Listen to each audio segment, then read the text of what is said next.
think I'm done. I'm just so fed up. Yeah, I'm really bummed out. But I just can't take it anymore. I feel I've exceeded my limit for what I can tolerate. Yeah. Good morning, everyone. Thank you for liking and subscribing and watching. RV life full-time is just difficult sometimes. Yeah. Mostly because it's such a small space. You know, when you have someone come to your home to fix something, you have another room you can put your dogs in, you have another room that you can sit in and be in. But in an RV, there's nowhere else to go except outside or in the car. You know, the dogs have to go in the car in the summer with the AC on because it's so hot. I can stay in the RV or kind of go in and out of the RV. I don't like to hover over people, but anyway. So here's what's going on. Everything is broken in my RV. I can't deal with it. Let's see. I need a new toilet. I mean, the toilet is usable, but these parts, there's a pedal that makes like water come out and the flushing thing happen in the RV, which is different than in a house toilet. Anyway, that all broke, so you have to manually pour water down there and whatnot. It works, but it's not a great situation. And apparently they don't sell those parts or that housing or something. Anyway, so I have to get a whole new toilet, which is, you know, not the worst thing in the world. But when you add all these things up, at the end of last winter, this past winter, my heater went out. My furnace broke. Yeah, so I had no heat for like the last month of winter. Well, I have electric heater, electric fireplace, but I don't feel safe running that while I'm sleeping. So what I would do is I would heat up the RV before I went to bed, and then I'd go to sleep, and then I'd wake up in the middle of the night freezing my arse off, and then I'd get up. It'd be like probably 4 in the morning, and I'd turn the electric fireplace on, but not too much. Didn't want it to overheat or anything, just enough to take the edge off the cold so I could finish sleeping the rest of the night, and then, you know, get up at my normal time, like 8. And now we're in summer, so it's okay right now, but soon enough, that first cold front's going to come through, and I'm gonna want that heater working. And, you know, I just moved RV parks, and right after I got here to the new RV park, I was so excited because I was like, oh, I'm gonna use my own shower in my RV again. So I moved everything out, all the clothes. I've been using it as a closet for clothes and for storage because I don't have a formal clothes closet in here. It's too small. So I got everything moved out. It's all stacked over on my bed. I don't know, I might show you a picture of that. It's horrible. It's like there's barely room for us on the bed, but the shower is empty. And then bam, bam, what happens? My hot water heater goes out. Yes, girl. It's killing me. Yeah, I mean, it's definitely out. It runs on propane and electric. So I had been trying it on propane. I just tried it on electric. It was a no-go. So it's definitely broken. So I mean, all those things to replace are probably, I don't know, a couple, probably about $3,000 with labor. I don't know, give or take. So when you get repairs for an RV, it's $60 just for them to show up. And then the labor is $150 an hour, plus whatever parts they have to get, or if they have to replace the old item. Now, some of the RV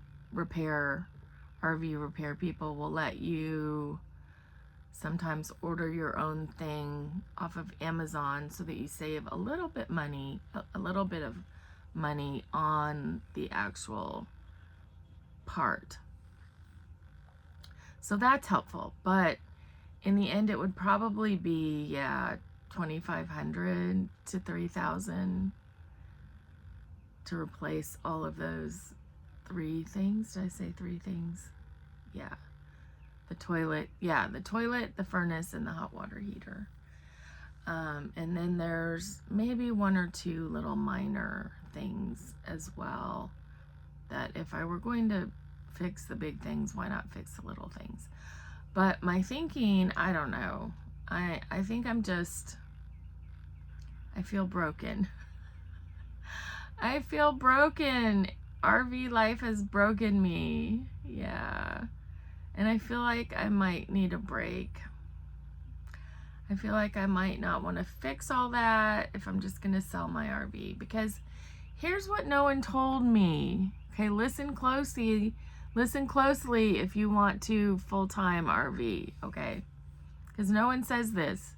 No one says this in any videos, but it is the hashtag 100% truth. So, well, the first little thing, caveat I'm going to tell you is there is no perfect RV, right, that's going to fit all your needs. It doesn't exist. I've looked through hundreds, if not thousands, of RVs online and in person, and it doesn't exist that will meet every need. So, what no one told me, what no one says publicly, is that you actually need 2 RVs. Yeah. So you need a big one to live in, so you have enough storage and enough room to move around. It's like a house, right? And then you need a small one to travel in. Yeah, so I just feel like I did everything wrong. And I'm kind of going to have to start over from scratch. Yeah, 6 years. 6 years I feel like kind of wasted down the tube because I did it wrong. Or I did it wrong for me. I don't know. I mean, I was still very happy the first few years. It's just got increasingly difficult to try to downsize an entire house into a 26-foot RV. I mean, I've downsized now to the point where I don't want to downsize anymore. I mean, there are things that I want to keep. You know, I think I would really regret tossing the rest of this stuff out or selling it, or I'd probably end up tossing it because it just takes too long to sell and blah blah blah. But yeah, I don't want to downsize anymore, and I don't want to pay for a storage unit. The storage units go up every 6 months or whatever in cost. They just got outrageous, and that's a lot of money down the drain. I could buy a storage shed to go behind my RV, and I am looking into the cost of that with the RV park. But even then, I feel like that's money down the toilet because I can't take that storage shed anywhere with me, right? I mean, what am I going to do with it if I don't stay at this park? It's huge. You can't transport it as is. I don't know why they don't make those more collapsible and transportable friendly, but whatever. I'm not in charge of the designing of them, right? So I feel like that is money down the drain. You know, they're not as expensive as they once were. Like, they got up to like $1,200. I think they're more like, I think we saw one at Costco for $600 or $700, but still, that's a lot just for a temporary building behind your RV to store some stuff. And it's still going to get hot in there. I mean, obviously it will be protected from the rain. Boxes did not protect. Boxes and tarps did not 100% protect my stuff from rain. That's what I had been doing for the past couple years, and some of my stuff got ruined, which was sad. And some of it's fixable, like with clothes, I can just get them dry cleaned, but some of the stuff was just irreparably damaged and I had to toss it. So yeah, I'm kind of sad about this, but the other thing is I could get a bigger RV, which I've been looking at bigger RVs. In fact, I found one that I love. It has a full-size refrigerator. It's big. I think it's 38 or 40 feet long. So a lot of space, a lot of storage. It has a little second room or an office in it with a desk, which would be great because right now I have one seating place, which is a sofa bed, which has, by the way, RV furniture is terrible for your back. You know, it's caused me more back and hip problems. I mean, that's the only thing I can attribute to the pain in my back and my hip getting so bad is the lack of supportive furniture. That, and there's nowhere to walk around in the RV. I can't go like from this room to this room to that room to down on the floor in the playroom with the dogs. I used to have a big playroom where the dogs and I would get down on the floor and play, which I miss that for them. I want a place that Buster's right here on the sofa. Let me see. You want to see him? Let me see if I can show you Buster. Buster on the sofa. Oh, my little guy. Yeah, my little guy. Hi, sweetie. Yeah, he's right here with me all the time next to me on the sofa. But anyway, I miss that for them. You know, my other dog, Buddy, the bigger one, he gets bored. He is bored. And I have toys for him, but he likes to really get down on the floor and play, like tug of war and throwing things and chasing things and jumping around and wrestling around and stuff. I mean, he's bored, poor guy, for 6 years in the RV. We go outside a lot. We take walks. We used to be next to a wildlife preserve. We used to take great walks there, but because of my low back and hip problem, I can't really walk them too much anymore. So that's another issue. So there's a lot of things. I just feel broken now, and feel like I need to go into an apartment, which is kind of scary because I haven't lived in an apartment for 20 years. And I've never lived in an apartment with dogs, ever. I don't know what that will be like, if they're going to hear things all the time and be barking constantly. One good thing is that most people go to work all day. So if everybody goes to work all day, it'll only be the evenings, I guess, that would be an issue. So I was thinking for a second, because I was like, I work in the evenings sometimes out of the RV doing Uber Eats. And so it might be okay for me, but I don't know if my dogs are there barking because they can hear my neighbors. That might be annoying for my neighbors, right? I don't know. So I don't know how that would go, but it would be nice to have a stable living place. Stable living place. I don't know what that means. A permanent structure to live in. I think that's more what I mean. In an apartment that has storage, it has a walk-in closet, it has a bathtub. A bathtub! Hallelujah! I haven't had a bathtub for 6 years.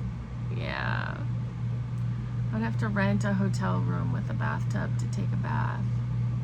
Whatnot. Or, yeah. Crazy. So, yeah. And then I could sell this RV just at a lower price, sell it as is to somebody who, it's a great RV. It's a Grand Design Imagine. I mean, it's a fantastic quality RV. It just, like I said, needs, it's that time where it just needs things repaired or upgraded. And so if somebody wants to use it, as a weekender and holiday camper, it's probably better for that. It's very easy to tow, because I thought I wanted to travel. I mean, I do want to travel, but not with all my belongings. It's way too much work to try to travel with everything you own. Patio furniture, blah, blah, blah, blah. Even if I leave the patio furniture here, that's what I was doing. Like, I have a home base, and then I could still go out from here. So I didn't have to load up the patio furniture and everything. But inside the art, like, wherever you're living, you put things, when you're living in a space, or at least me, I put things out on the countertops, right? You have stuff on the countertops. Well, all of that has to be taken down and packed and stowed. So it's just a lot of work to break down and put it back. And I mean, ugh. So I don't really want to travel with all my stuff. I'd like to get it like a van. So a bigger RV to live in if I'm going to continue to do the RV thing. And it would be nice. This one I found had a full-size refrigerator. They have tiny refrigerators in these RVs. Like, you can barely hold anything in there, and a tiny freezer. So I'd want that more space. I'd want the office that I could go in and work on my computer and leave all that stuff set up. Because right now, the table where I eat dinner is the same table that I have my computer. It's like my office and my den all in this one little space. So all day long, I mean, I don't get up off this spot unless I have to pee or make something to eat, or, there's nowhere to go. Or go outside. I go outside periodically and that kind of thing, but not like I need to be. I'm way too sedentary now in this smaller RV. When I first started, I had a 33-foot, which was much better. I had a little room in the back. It had a bunkhouse with a little table back there. That was my office. And then I had like the living room area, I had the bedroom area and the bathroom. So at least I could move throughout the day. Like at night I was in the bedroom. In the morning I was on the sofa in the living room. During the day I was in the office. Then I could come back to the sofa, have dinner, go back to the bed. Blah, blah, blah, blah.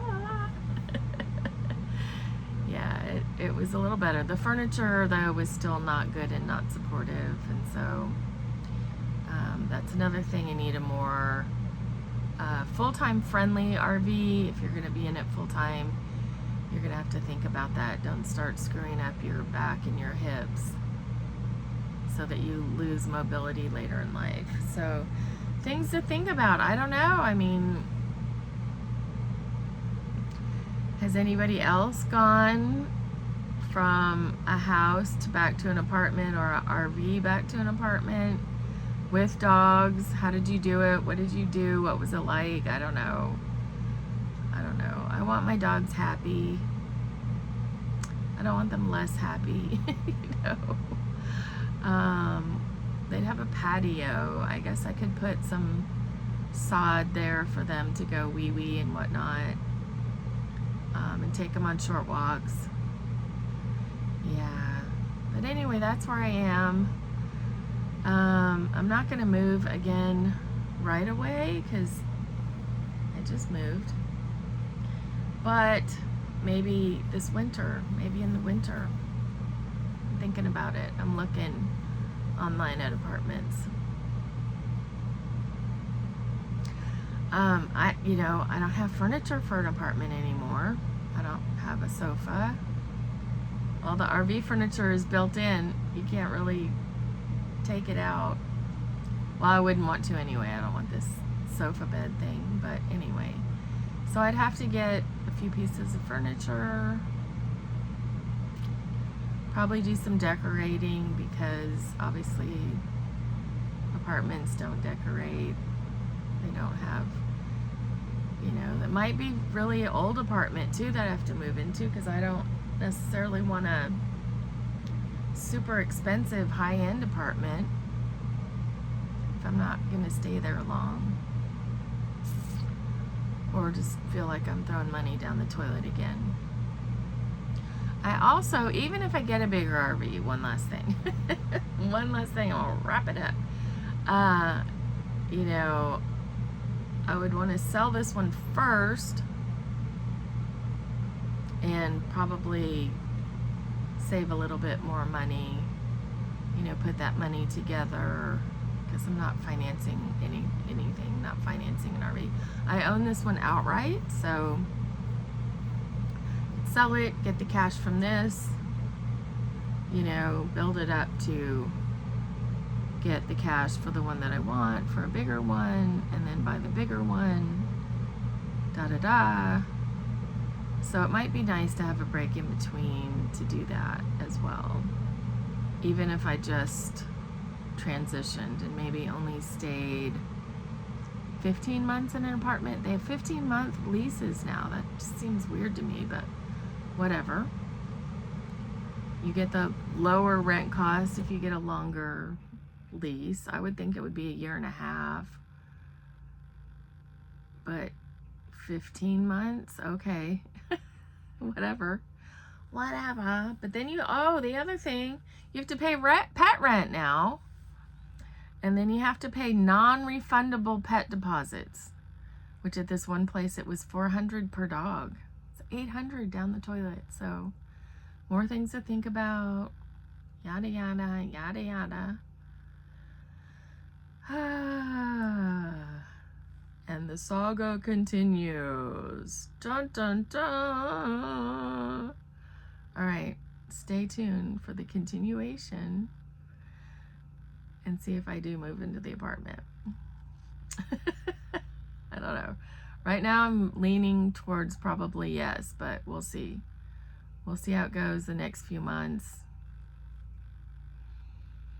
Oh, the other thing is I can't get my cable to work. I just can't quit talking, but yeah, I can't get the cable to work, which I don't watch a ton of TV, and obviously I have online, but it still feels more homey, like a home, if you can just turn the TV on too. It's just one more thing that isn't working like it's supposed to, making it feel like home and making everything feel like it should. I have dishes. I'm looking because I have dishes stacked up in the sink. I'm gonna have to find something to microwave water to make it hot to wash those. That would be nice. And then, like I said, I have that huge stack of clothes on the bed, and I have hangers and stuff and boxes still. Yeah, it still feels a mess and just not settled yet. So yeah, that's bothering me. Sunday will be 1 month I'm at this new RV park. So it does have a lot of positives that I love, but these negatives are starting to really outweigh those positives. Let me know what you think I should do. What do you think? Drop it in the comments. I'd love to hear from you. I'd love to have you subscribe and continue the journey with me. It's free. I'm trying to get to 100 subscribers. Of course, I'd like more than that. I'd love to get monetized, but let's start with 100. So that's like 4 more subscribers to get to 100. I don't know if people are unsubscribing or if YouTube is just dropping them off, because I've seen other people's subscribers go down too. But anyway, excuse me. All right, have a great day. I'll see y'all tomorrow. Mwah! Thank you for watching.